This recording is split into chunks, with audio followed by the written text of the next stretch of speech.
दुनिया फानी से एक न एक दिन सभी को जाना है, मगर कुछ रिश्ते भुलाए नहीं भूलते।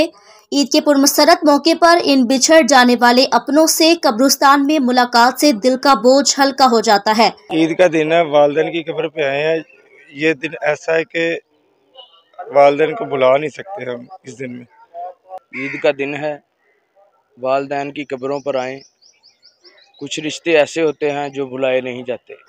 ईद का खुशियों भरा दिन हो तो सबसे पहले वो प्यारे अजीजों कारब याद आते हैं जो इस दुनिया फानी से रुखसत हो गए हों।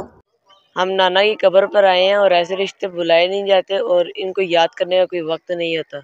यही वजह है कि नमाज ईद अदा करने के बाद साहिवाल के शहरियों ने बड़ी तादाद में कब्रिस्तानों का रुख कर लिया, जहां उन्होंने अपने वालिदैन और अपने प्यारों की कब्रों पर फातिहा खाने की और फूल चढ़ाए तो कब्रिस्तान की फिजा फूलों की खुशबुओं से महक उठी।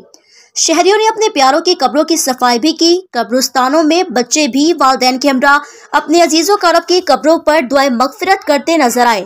और मैं दादे कब्र पर आए हैं और हमें दादा बहुत याद है। इंसानी मसरूफियात ने इंसान को कई फरह से गाफिल तो कर दिया है, लेकिन कब्रिस्तान में आने का सिलसिला आज भी कायम-ओ-दायम है। कैमरा टीम के साथ अहमद हसन, डिवीजन साहिवाल न्यूज़, साहिवाल।